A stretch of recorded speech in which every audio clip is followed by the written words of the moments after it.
para la lectura divina en la sección de proclamación de la palabra. Vamos a buscar el libro de Gálatas, capítulo 3. Gálatas, capítulo 3.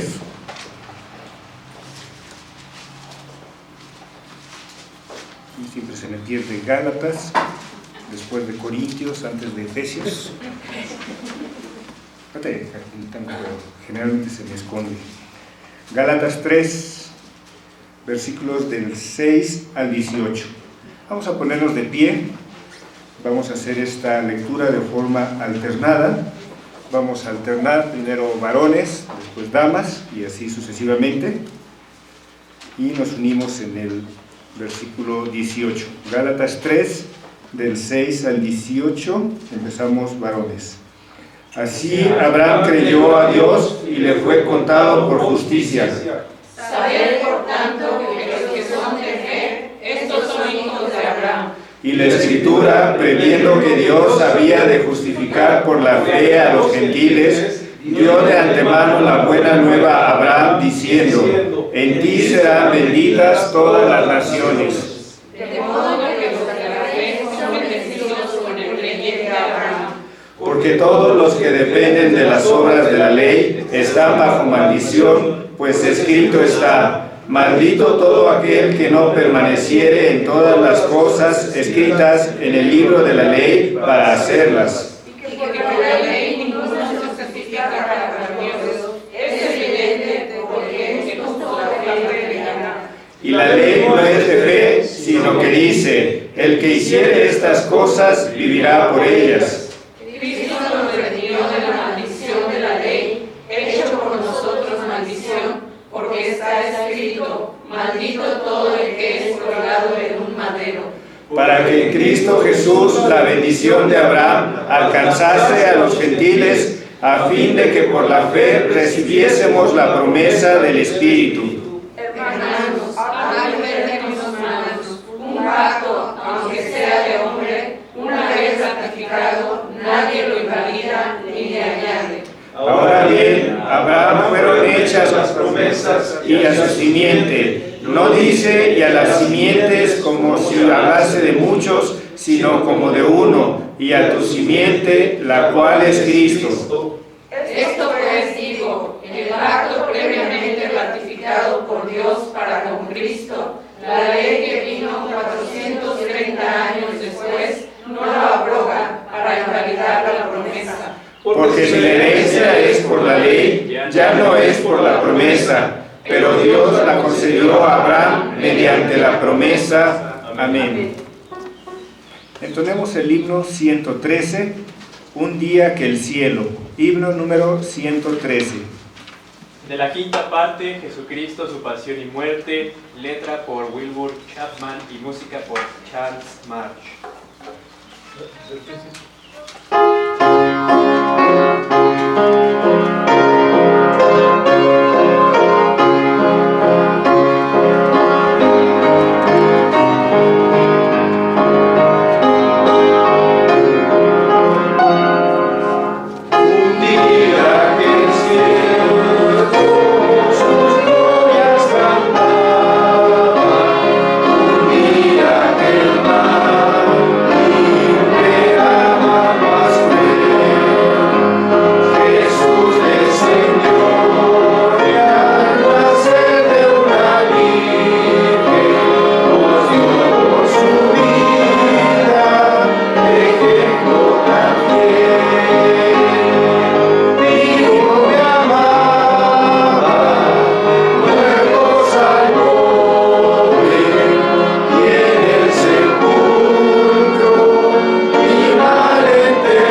mensaje de esta tarde, hecho maldición por nosotros.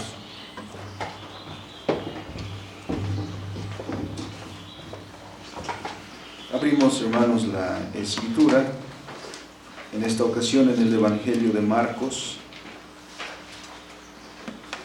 Este precioso himno relata toda la historia, desde el nacimiento del Señor hasta la expectativa de la segunda venida. Ahora leeremos la historia que nos relata Marcos, habiéndola escuchado de quienes presenciaron, entre ellos el apóstol Pedro. Vamos a leer los versículos 21 al 41. Hagamos la lectura alternadamente. Marcos capítulo 15, versículos 21 al 41. Marcos capítulo 15, perdón hermano si no lo había mencionado. Es que hoy no está la... Bien, vamos. Bueno, pues aquí adentro hay lugar también. Dice la palabra del Señor alternadamente. Y obligaron a uno que pasaba, Simón de Cirene, padre de Alejandro y de Rufo, que venían del campo, a que le llevase la cruz. Y le llevaron a un lugar llamado Gólgota, que traducido es lugar de la calavera. Y le dieron a beber vino mezclado con mirra, mas él no lo tomó. Cuando le crucificado, repartieron entre sí sus vestidos, echando suertes sobre ellos, para ver qué se llevaría a cada uno. Era la hora tercera cuando le crucificaron. Y el título escrito de su causa era El Rey de los Judíos. Crucificaron también con él a 2 ladrones, uno a su derecha y el otro a su izquierda. Y se cumplió la escritura que dice, y fue contado con los inicuos. Y los que pasaban le injuriaban, meneando la cabeza y diciendo: Va, tú que derribas el templo de Dios y en 3 días lo reedificas. Sálvate a ti mismo y desciende de la cruz. De esa manera también los principales sacerdotes, escarneciendo, se decían unos a otros con los escribas: A otros salvó, a sí mismo no se puede salvar. El Cristo, Rey de Israel, descienda ahora de la cruz, para que veamos y creamos. También los que estaban crucificados sobre él le injuriaban. Cuando vino la hora sexta, hubo tinieblas sobre toda la tierra hasta la hora novena. Y a la hora novena Jesús clamó a gran voz diciendo: Eloi, Eloi, lama sabactani, que traducido es: Dios mío, ¿por qué me has desamparado? Y algunos de los que estaban ahí decían al oírlo: Mirad, llama a Elías. Y corrió uno y empapando una esponja en vinagre y poniéndola en una caña, le dio a beber diciendo: Deja, veamos si viene Elías a bajarle. Mas Jesús, dando una gran voz, expiró. Entonces el velo del templo se rasgó en 2, de arriba abajo. Y el centurión que estaba frente a él, viendo que después de clamar había expirado, así dijo: Verdaderamente este era Hijo de Dios. También había algunas mujeres mirando de lejos, entre las cuales estaban María Magdalena, María la madre de Jacobo el menor y de José y Salomé. ¿Quiénes todos? Quienes cuando él estaba en Galilea le seguían y le servían, y otras muchas que habían subido con él a Jerusalén. Amén. Oramos. Bendito soberano Dios, te damos gracias porque has mostrado, Señor, tu misericordia a nosotros, que caminamos, Señor, lejos de ti. A nosotros que desde nuestros primeros padres, Señor, buscamos nuestro bien lejos de ti. Pero no solo buscamos lejos de ti, sino en principio, Señor, nos rebelamos contra ti. Pecamos. Y a consecuencia de ello, Señor,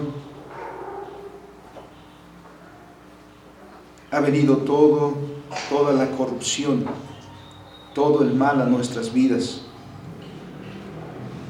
Pero tú, teniendo misericordia, Señor, de la obra de tus manos, de quienes creaste, Señor, a imagen tuya, nos diste un Salvador que por el camino de la cruz nos redimió, porque no había otro camino, sino este necesariamente para reconciliar al mundo contigo, Señor. Ahora, como los que han sido redimidos y disfrutan de la comunión contigo, Señor, recordamos con profundo agradecimiento esos acontecimientos. Con profundo gozo leemos la palabra como lo hemos hecho.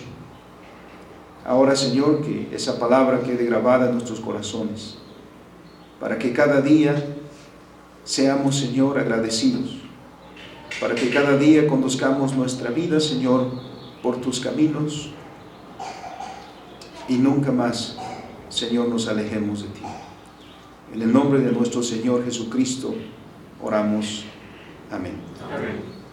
Tomen sus lugares, amados hermanos.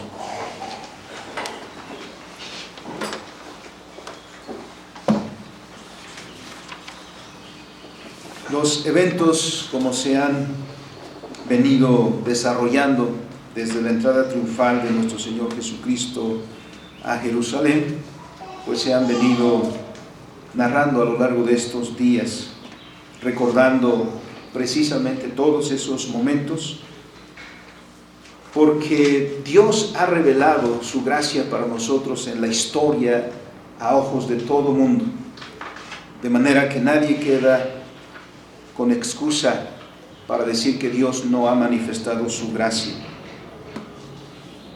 Llegamos al momento crucial, como nos narra el evangelista Marcos.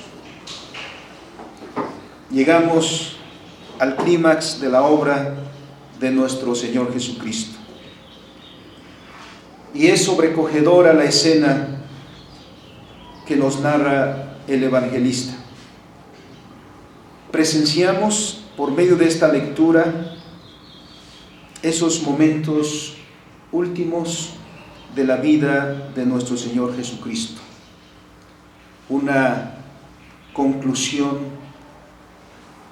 como he dicho, sobrecogedora, si miramos esa escena que está siendo descrita por el evangelista.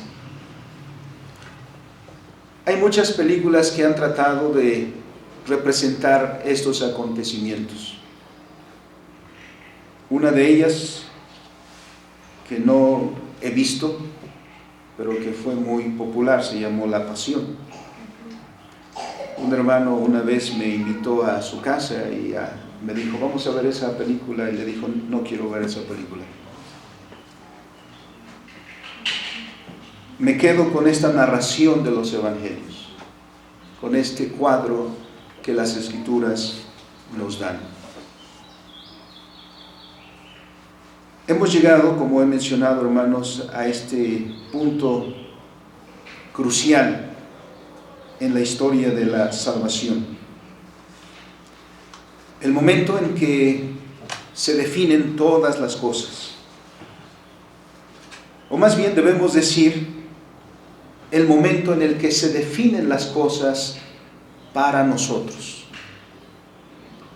Porque he tomado, hermanos, el título de hoy, precisamente de Gálatas capítulo 3, versículo 13, que el apóstol Pablo refiere, diciendo, Cristo nos redimió de la maldición de la ley, hecho por nosotros maldición, porque está escrito, maldito todo el que es colgado de un madero. Esto es lo que está sucediendo aquí. ¿Por qué Cristo está en la cruz? ¿Por qué Cristo es crucificado? Porque es el único camino de redención para nosotros. Porque nos redimió a través de su sacrificio en la cruz, de la maldición de la ley que estaba pendiente sobre nosotros. ¿Cómo lo hizo? Lo hizo siendo Él hecho por nosotros maldición. Es por eso que he mencionado que es el momento crucial que define las cosas para nosotros. Es, por decirlo también de otra manera, es nuestro destino el que está en juego en estos momentos. Así como dice Romanos 5, el pecado entró al mundo y todas las consecuencias que vienen aparejado a él por un hombre. Por un hombre entró el pecado y por el pecado la muerte a todos. Ese momento definió nuestra existencia después de ese día. Aquí hay otro momento en la historia que define nuestro futuro y nuestro presente, obviamente, para nosotros. Y ese momento se da en la cruz. El primer momento que puso su sello sobre nuestra existencia se dio en el Edén. El segundo se da en la cruz. Ese es el momento que presenciamos por la narración del Evangelio. Porque también, como hemos entonado con este precioso canto, todos los acontecimientos que se han suscitado desde el nacimiento del Señor Jesucristo hasta este punto de la cruz han sido todos por nosotros y para nosotros. Así que en estos acontecimientos no podemos ser, hermanos, meros espectadores. Estamos involucrados completamente en estos eventos. Así lo refiere el apóstol Pablo en Romanos capítulo 6, donde dice precisamente que nosotros morimos juntamente con Cristo. Y cuando Cristo resucitó, nosotros resucitamos juntamente con Él. Pero para que esto fuera así, que nosotros muriéramos con Cristo y resucitáramos con Cristo, se hizo necesario que Cristo tomara nuestro lugar. Los pecadores somos nosotros, no Cristo. Juan claramente dijo, cuando se aproximó hacia donde estaba bautizando Juan, le dijo: tú no necesitas ser bautizado. Claramente el Señor no tenía pecados de los cuales arrepentirse, pero el Señor descendió para ser bautizado, porque en aquello estaba tomando nuestro lugar. Eso era necesario, como dice Hebreos 2, que en todo fuera semejante a sus hermanos. Somos nosotros los que merecemos la muerte, somos nosotros los que hemos pecado, somos nosotros los que somos reos de muerte, no Cristo. Pero Cristo, en obediencia al Padre y en amor a nosotros, se puso en nuestro lugar para que en Él, que por eso fue contado con los pecadores, en Él fueran expiados todos nuestros pecados, como hemos visto ayer acerca de la sangre de nuestro Señor Jesucristo. Así que nuestro Señor Jesucristo sube a la cruz, o es levantado más bien en esa cruz maldita, esa cruz que significa que el que está en ella es un criminal, porque esa muerte estaba reservada precisamente a los criminales que cometían los delitos más espantosos. Ahí estaba el Señor Jesucristo. Por lo tanto, el Señor Jesucristo fue condenado sin merecerlo a la muerte más terrible. Los que eran condenados a la cruz agonizaban por horas e incluso días. era una muerte cruel. Y ahí, y sufriendo esa muerte, contemplamos a Cristo, el que quiso tomar nuestro lugar para abrirnos nuevamente el camino de acceso al Padre. Cristo, pues, por nosotros fue hecho maldición para ganar nuestra justificación. Ver morir a alguien, hermanos, es algo sumamente difícil, cualesquiera sean las circunstancias. Pero lo es mucho más presenciar la muerte de alguien que es evidente que es inocente. Pero es mucho más difícil todavía ver morir a alguien quien yo sé que muere por mí.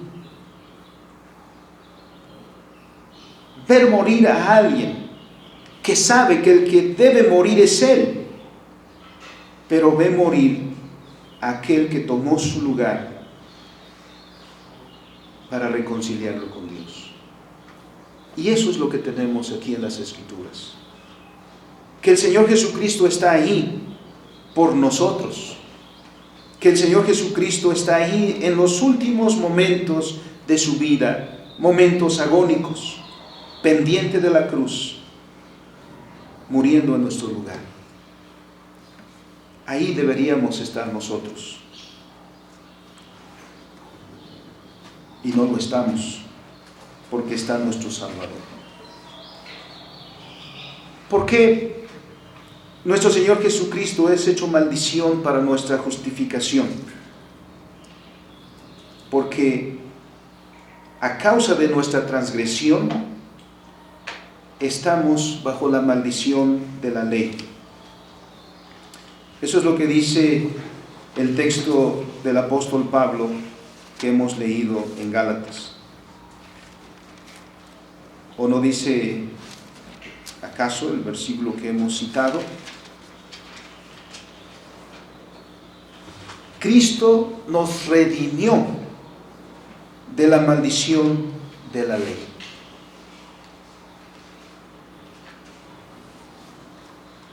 Esto no tenía que pasar, digámoslo en un sentido, porque si vamos a las Escrituras, a Génesis, encontramos que Dios hizo todas las cosas perfectas. Y esto incluye al hombre. En el principio Dios hizo todas las cosas perfectas e hizo al hombre a su imagen y semejanza, lo cual implica que el hombre era capaz de responder a la voluntad de Dios, capaz de responder a la ley de Dios que le había dado para la vida, en perfecto conocimiento, en perfecta justicia y en perfecta santidad, como el apóstol Pablo nos recuerda en Efesios capítulo 4, versículo 24 y Colosenses capítulo 3 y versículo 10. Así que pecamos, nos rebelamos contra Dios y caímos de esa perfección en la cual habíamos sido creados. Pecamos nosotros, a sabiendas, porque no pecamos ignorando la ley de Dios. La ley de Dios claramente fue pronunciada desde el principio, no en una forma de libro como lo tenemos ahora, no en piedras como le fue dado al pueblo de Israel, porque no hacía falta un mediador, un intermediario. La manera en que Adán conocía la voluntad de Dios es porque Dios se la daba a conocer cara a cara en el Edén. Sí había ley, por supuesto. Dios había puesto su palabra, la palabra del pacto. Había un pacto entre Dios y la creación, el cual estaba hecho principalmente con el hombre. Y esa relación de pacto estaba normada por la ley, que revela siempre la voluntad de Dios. Sin embargo, el hombre buscó, instigado por Satanás, lejos de Dios, lo que él pensó que era su bien.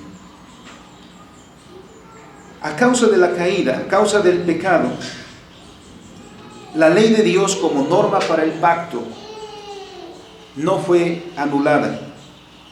La ley de Dios, la norma de la relación, de esa comunión entre Dios y el hombre, sigue vigente. El cambio no se dio en la ley. La ley no cambia. Dios no cambió. Dios no impuso leyes posteriores que no hubiera hecho antes. Las leyes de Dios fueron pronunciadas, ciertamente en una circunstancia diferente después, porque fueron dados al hombre caído. Pero la ley pronunciada en el Sinaí era la misma ley que estaba vigente antes en el Edén. ¿Qué es lo que cambió? No Dios, no la ley. Lo que cambió fue el hombre. El hombre es el que se apartó de Dios. El hombre es el que pecó. El hombre que originalmente era apto para cumplir plenamente la ley de Dios, plenamente la voluntad de Dios, se hizo a sí mismo incapaz de poder hacerlo. Por eso es que la ley, que sigue siendo la norma para la vida, ahora el hombre no la puede cumplir. El Catecismo Menor de Westminster, en la pregunta 19 y la respuesta, dice: ¿en qué consiste la miseria del estado en que cayó el hombre? Dice: todo el género humano, por su caída, perdió la comunión con Dios. Está bajo su ira y maldición, y expuesto a todas las miserias de esta vida, a la muerte misma y a las penas del infierno para siempre. Este es el resultado de la caída. Este es el resultado de nuestra desobediencia. Este es el resultado de apartarnos de esa comunión en la que fuimos creados, haciendo caso a la voz de Satanás. Caímos del estado en que fuimos creados, pero la ley de Dios sigue vigente. Solo que ahora la ley, en lugar de sernos de bendición, esa misma ley nos es de maldición. Dice el texto: Cristo nos redimió de la maldición de la ley, porque habiendo pecado, ahí es donde estamos bajo la maldición de la ley. ¿Qué es lo que exige la ley? La muerte del pecador. Exige pues esa ley el castigo del que se ha rebelado contra Dios. Dios le dijo claramente al hombre en estas palabras, cuando prohibió que comiese del árbol que estaba en el centro del huerto, diciéndole: el día que de él comieres, ciertamente morirás. La ley de Dios pues exige justicia y por lo tanto apunta al pecador y señala al que debe ser castigado. ¿Quién es el que debe ser castigado? El hombre que ha pecado contra Dios. Si no hubiera gracia, si Dios no hubiera tenido misericordia de nosotros, ahí está lo que nos ganamos a pulso rebelándonos contra Dios. Pero ahora, para bienaventuranza de nosotros, Dios en Cristo nos da a alguien que nos redime de la maldición de la ley. ¿Y cómo lo hace? Él es el camino de la cruz. Hasta ahí hemos llegado entonces. hasta estos eventos que nos describe el Evangelio de Marcos. Habiendo sido nuestro Señor Jesucristo juzgado de la manera más infame, no habiendo pruebas, con testigos falsos, con todo el odio de aquellos que le juzgaron, habiendo sido juzgado, fue llevado al gobernador, a Pilato. Ahí exigieron a aquellos hombres que le crucificaran, porque de acuerdo a la ley de ellos había blasfemado. Pilato, examinando al Señor, dice, pues ¿qué mal ha hecho? Nos registra también Marcos en el capítulo 15 y versículo 14. Señala al Señor Jesucristo y dice, ¿qué mal ha hecho? Evidentemente nada. Pilato estaba diciendo, nada malo ha hecho. Nada malo que merezca ni siquiera un azote. Pero los que están ahí, los que han traído al Señor Jesucristo, no tienen otro grito más que este: crucifícale, crucifícale. Como si los gritos, el levantar la voz, les diera la razón.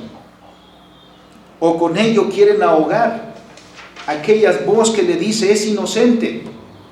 Como si con esas voces, con esos gritos, quisieran ocultar el juicio que aquellas palabras están mencionando sobre ellos. Están crucificando a alguien que es inocente.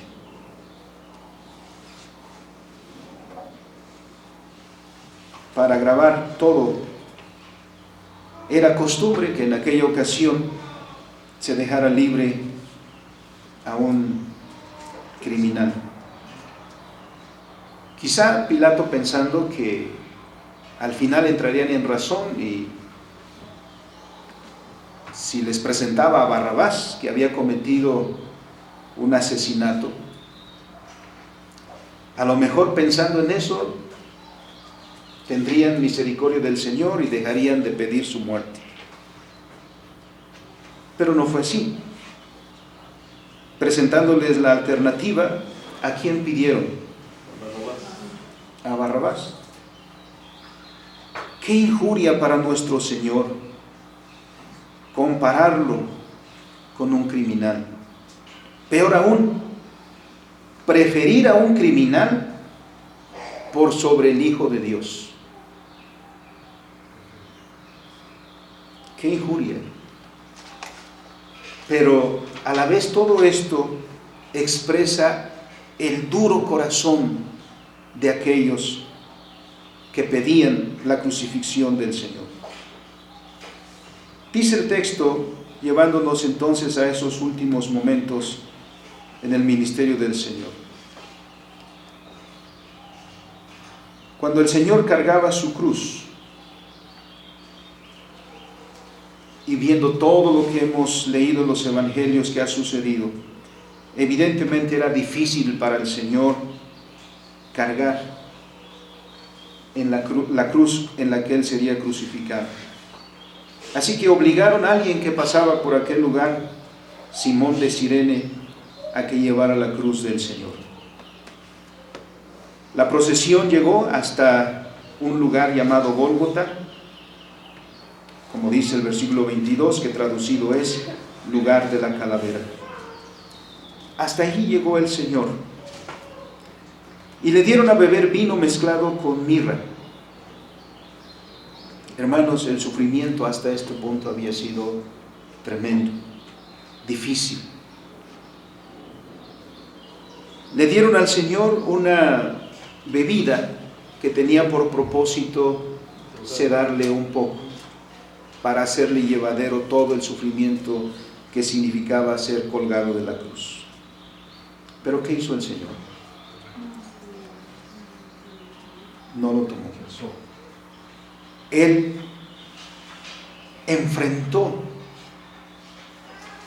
hasta este punto el costo de nuestra redención. ¿Podemos medir eso, hermanos? Si nosotros ante cualquier dolorcito tomamos un paracetamol, y hasta para un dolor de muelas,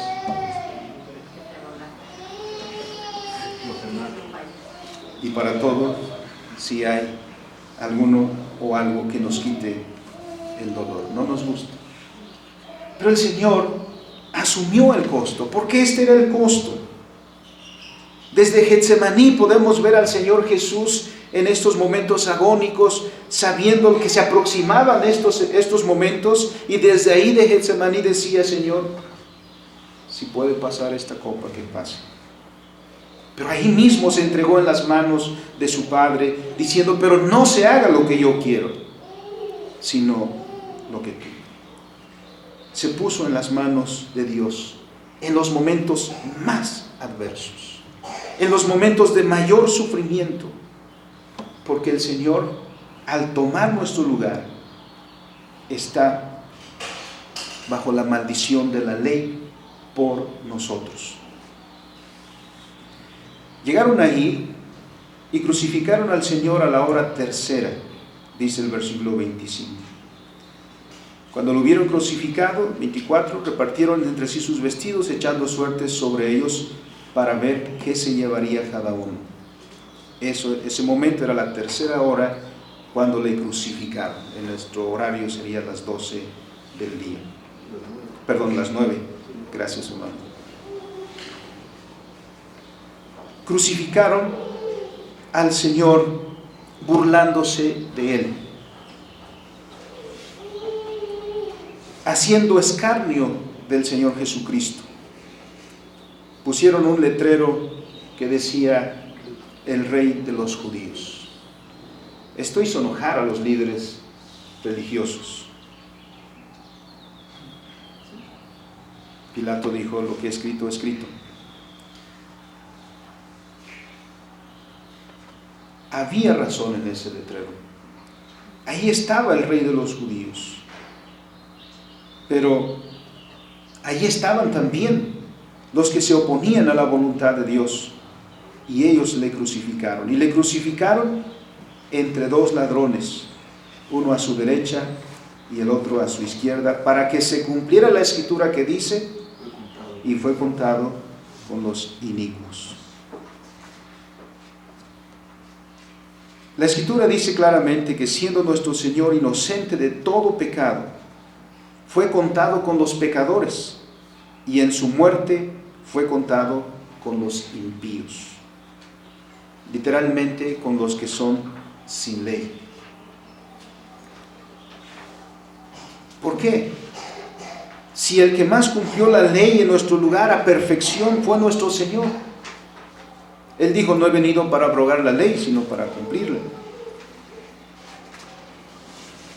Pero fue contado entre los inicuos, entre los impíos, entre aquellos que a todas luces eran opuestos a la voluntad de Dios, que a todas luces merecían la muerte. Ahí en medio de ellos estaba el Señor Jesucristo.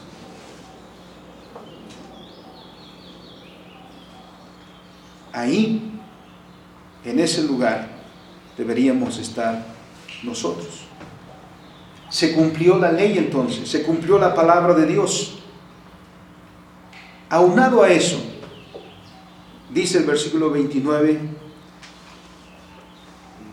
que sufrió nuestro Señor injurias.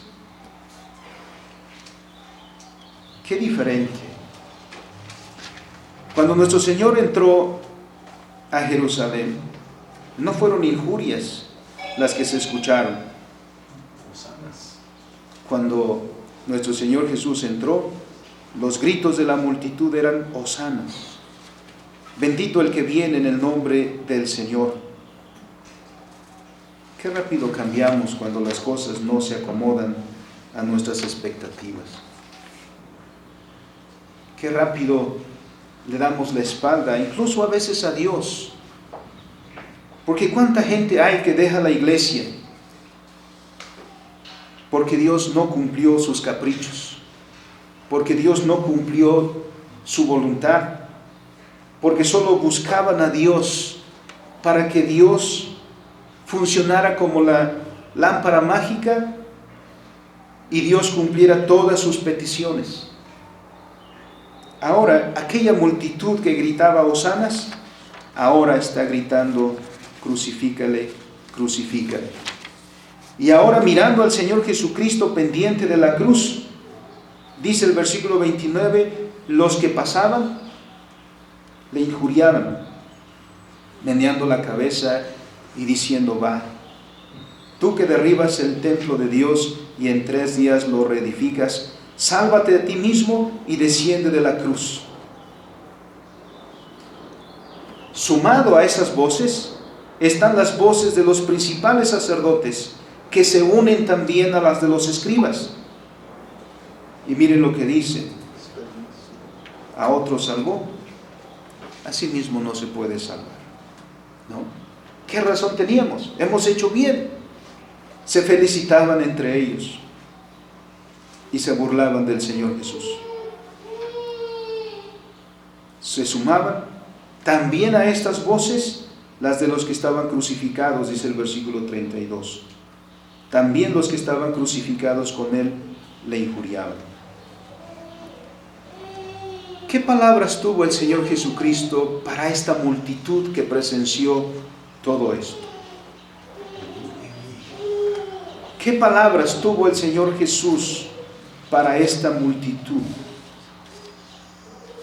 En primer lugar, dice Lucas 23:34, Padre, perdónalos, porque no saben lo que hacen. El Señor no está clamando a Dios para decir: castígalos a estos que me infligen tal sufrimiento, como quizá nosotros lo hubiéramos hecho.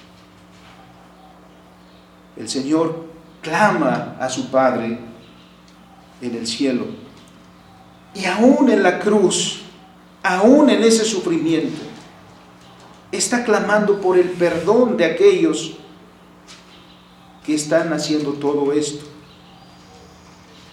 Padre, perdónalos porque no saben lo que hacen.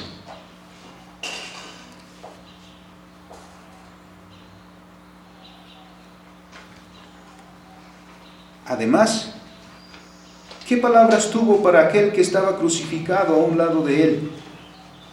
Mientras el otro, con esas palabras que hemos leído, se dirige al Señor: sálvate a ti y sálvanos a nosotros.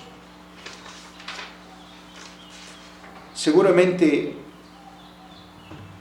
aquel de quien nos narra Lucas en el capítulo 23 y versículo 43 había escuchado del Señor Jesús.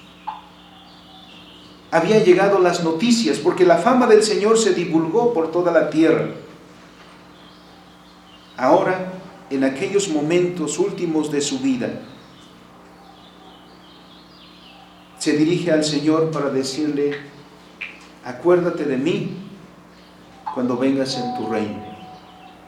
¿Qué palabras tiene el Señor Jesús para aquel que le ha hecho tal petición?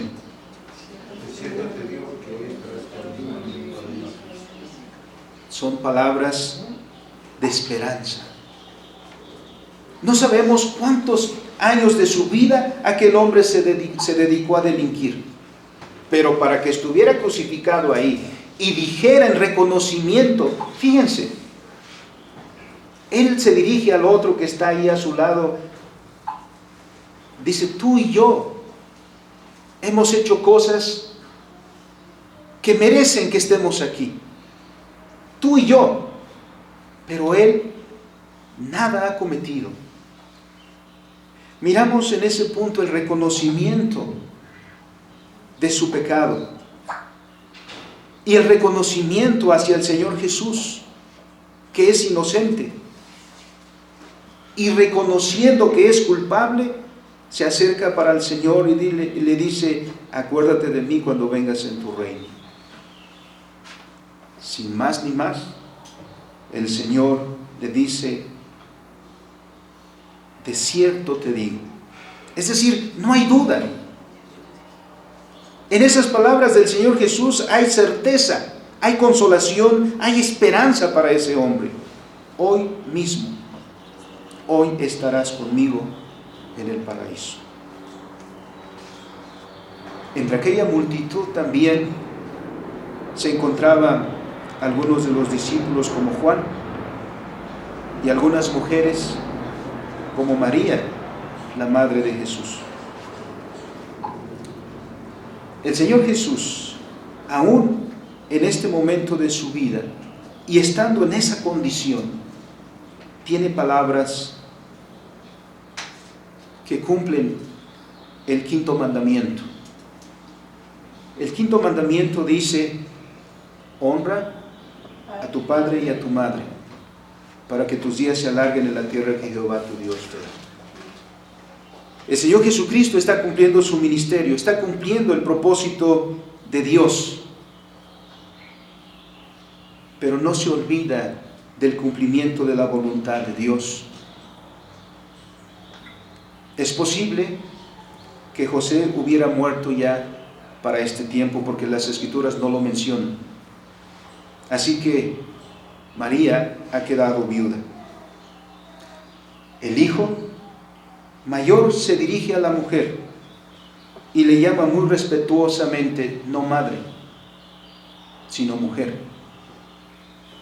Y señalando a Juan, que se encontraba ahí, le dice: mujer, he ahí a tu hijo.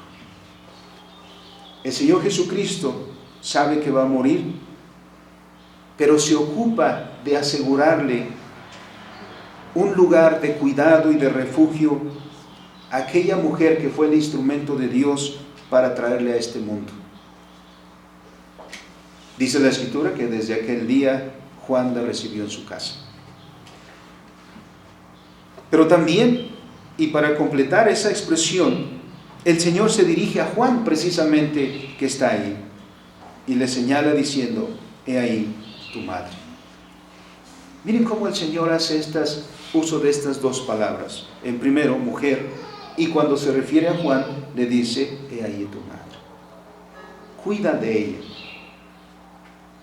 Le encargó para que Juan cuidase de esa mujer que fue un instrumento en las manos de Dios para traer al Salvador a este mundo. ¿Qué palabras tiene el Señor aún estando en la cruz? Aún estando en este tormento, aún estando en esta agonía.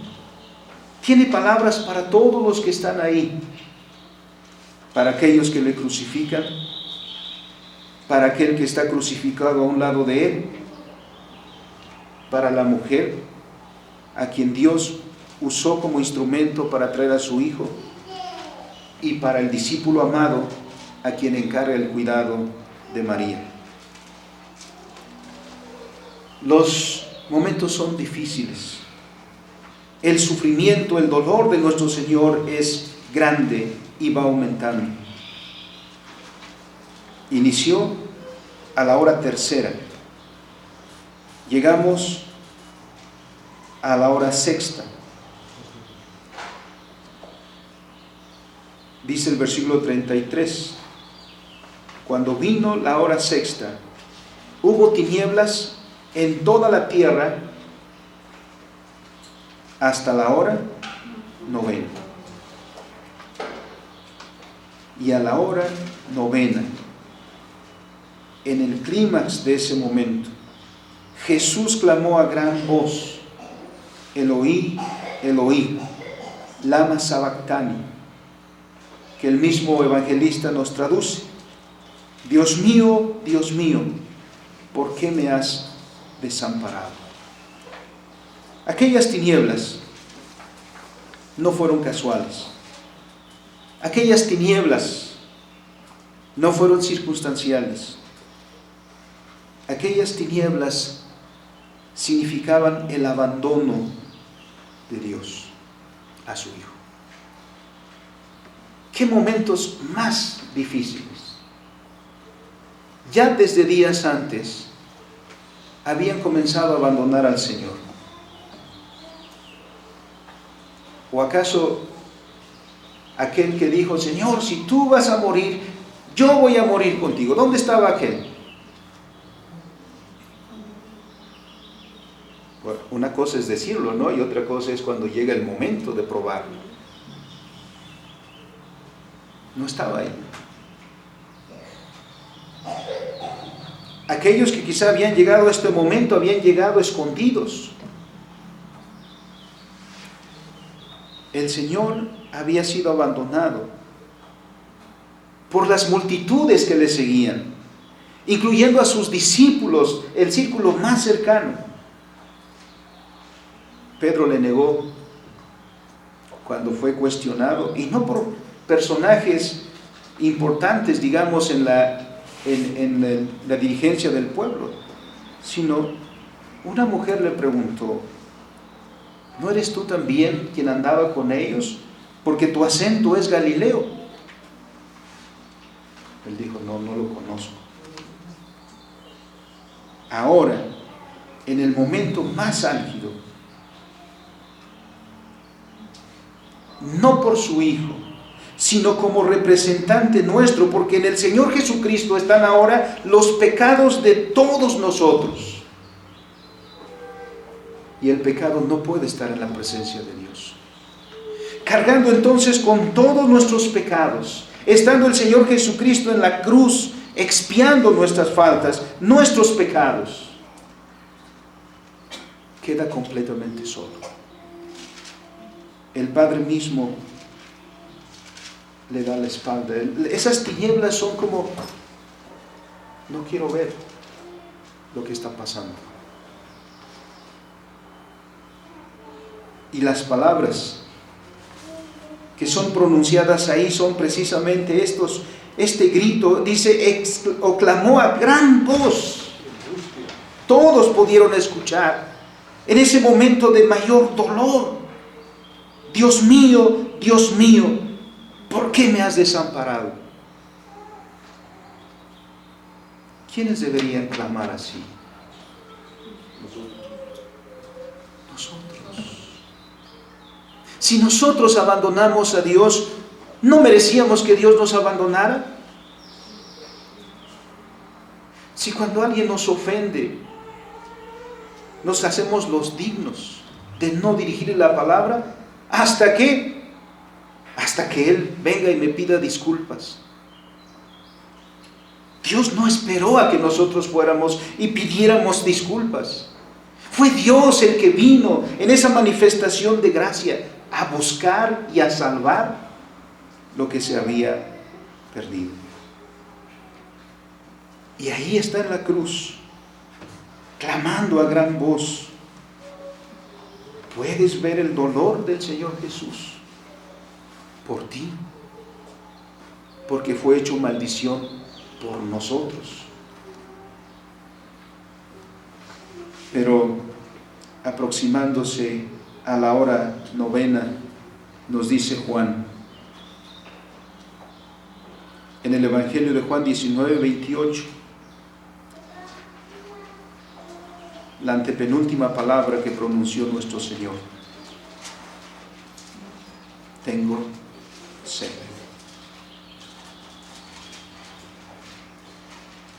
¿Cuántas horas han pasado? Desde la hora sexta hasta, de la hora tercera que fue crucificado. ¿Cuál es la hora tercera? 9 de la mañana hasta las 3 de la tarde, la hora novena. Y todo lo que pasó antes de eso, el Señor finalmente dice: tengo sed. Expresión de lo duro que ha sido el sufrimiento. Algunos han dicho que, puesto que el Señor Jesucristo es Dios, no pudo haber sufrido. Cierto, nuestro Señor Jesucristo es verdadero Dios, pero también verdadero hombre. Y ahora miramos que el sufrimiento del Señor Jesucristo no ha sido fingido, como enseñaron los docetistas, sino que el Señor Jesucristo verdaderamente ha enfrentado todo este sufrir, que nuestro Señor Jesucristo ha sido este sacrificio cruento, que Él, como verdadero hombre, ha enfrentado también todo este sufrimiento por nosotros. Llegando ya casi al desenlace, en el mismo Evangelio de Juan, capítulo 19, pero versículo 30. Dos palabras sencillas, pero en griego es una sola.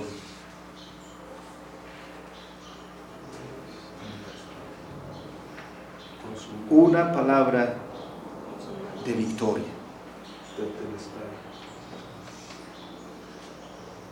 Consumado es. Estas son las expresiones no de ya se acabó, sino de haber llegado al objetivo, de haber cumplido la meta. Es como el corredor que ha llegado aquí donde ponen el listón y pasa esa línea. Ese era el objetivo, esa era la meta, ahí debía llegar. El Señor Jesucristo está diciendo consumado es, no está diciendo ya se terminó, está diciendo llegamos, llegué, se cumplió. Y esas palabras, hermanos, son las más preciosas para nosotros, porque la consumación de nuestra salvación se logró. Ahí está, el Señor en la cruz está diciendo consumado es. La obra de redención ha sido terminada. La obra de redención ha sido consumada pues en la cruz, donde se derramó la sangre preciosa del nuevo pacto, como recordábamos ayer. Y finalmente el Señor Jesucristo se entrega en las manos del Padre. Lucas 23:46. Alcanzada la victoria, alcanzada la meta,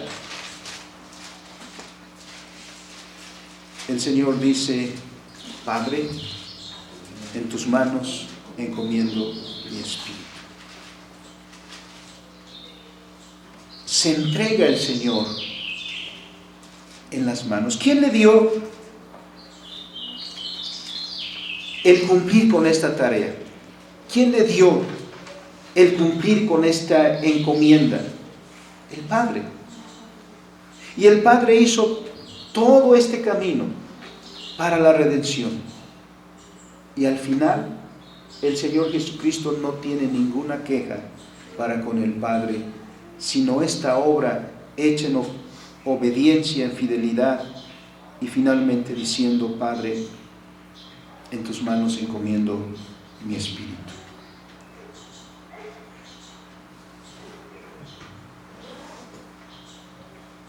Ha sido quitada la maldición de sobre nosotros por este sacrificio tan maravilloso. ¿Cómo lo sabemos? Versículo 38, Marcos capítulo 15. Después que nuestro Señor Jesucristo, en ese momento que nuestro Señor Jesucristo, dando una gran voz, expiró, entonces el velo del templo se rasgó en dos, de arriba a abajo. El tabernáculo y luego el templo significaba la presencia de Dios en medio de su pueblo, pero tenía impedimentos. Nadie podía acercarse siquiera al lugar santo. Había una división entre el lugar santo y el lugar santísimo. El único que podía cruzar esa cortina era el sumo sacerdote, y eso solo una vez al año. Pero ahora, esa cortina es rasgada. Cuán larga es, y es abierta, y deja ver ahora el lugar santísimo, el trono de Dios. Ese es el resultado de la obra de nuestro Señor Jesucristo. Queriendo decir con eso que ahora todos tenemos un directo acceso al Padre por nuestro Señor Jesucristo, que ha quitado la maldición, habiendo sido el hecho maldición por nosotros. En la conclusión, hermanos, entonces de este recordatorio de la obra de nuestro Señor Jesucristo, podemos claramente ver primero que la ley de Dios fue satisfecha, que el Señor Jesús cumplió a perfección toda la ley de Dios, toda la voluntad de Dios, y eso por nosotros. Segundo, que la maldición de la cual habla Pablo en Gálatas, que la maldición que pesaba sobre nosotros ha sido quitada por aquel que fue hecho maldición por nosotros, es decir, por el Señor Jesucristo, y sufrió la muerte más atroz, fue colgado de un madero. Y tercero, hermanos, que el camino fue abierto, el camino de la comunión con Dios ha quedado abierto para todos nosotros. Ahora, por esto podemos nosotros también clamar hoy: Padre nuestro que estás en los cielos. Hoy, a través de nuestro Señor Jesucristo, tenemos acceso al Padre. No somos más extraños, no somos más advenedizos, somos ahora miembros de la familia de Dios. Y el Señor nos manda, hermanos, que recordemos todo esto, para que miremos, hermanos, y nunca olvidemos lo bienaventurados que somos al ser el pueblo de Dios. Segundo, también nos recuerda esto para llamar a todos aquellos que han caminado lejos de Dios, recordarles cuán grande es el amor que Dios ha mostrado al mundo, y que te llama entonces también al arrepentimiento. Vuélvete a Dios. Y en tercer lugar, hermanos, también recordar esto, para que en adelante caminemos con gozo, con alegría, sirviendo al Señor en la plenitud de nuestra vida, que Dios ha hecho una gran obra por nosotros. Ahora podemos rendir adoración a Dios con todo nuestro corazón, con toda nuestra alma, con todo nuestro ser.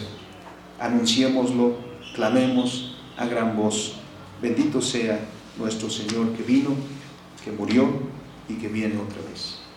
Vamos a orar.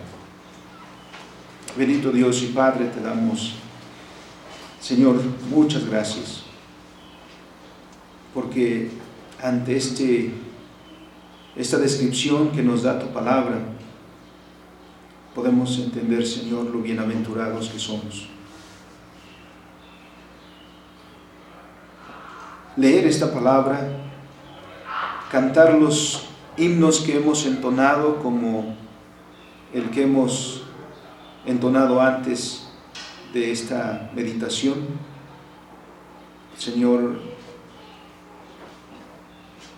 son maravillosos para nosotros. Leer esta palabra, tener, Señor, el recordatorio de todo lo que has hecho por nosotros y para nosotros. Te alabamos, bendito Padre. Y ahora que en respuesta, Señor, nuestras vidas expresen en toda su extensión la gratitud de nuestro corazón. Y que aquellos corazones que están siendo llamados por esa palabra, Señor, llamando al arrepentimiento, que, Señor, pronto se postren ante ti. Tú, Señor, que has venido a redimirnos. Te alabamos, Señor Jesucristo,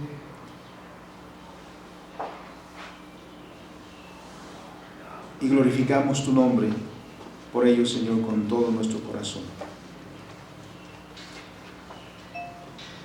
Gracias, bendito Dios, por redimirnos. Gracias, bendita Trinidad. Te alabamos, te glorificamos por los siglos de los siglos. Amén. Amén.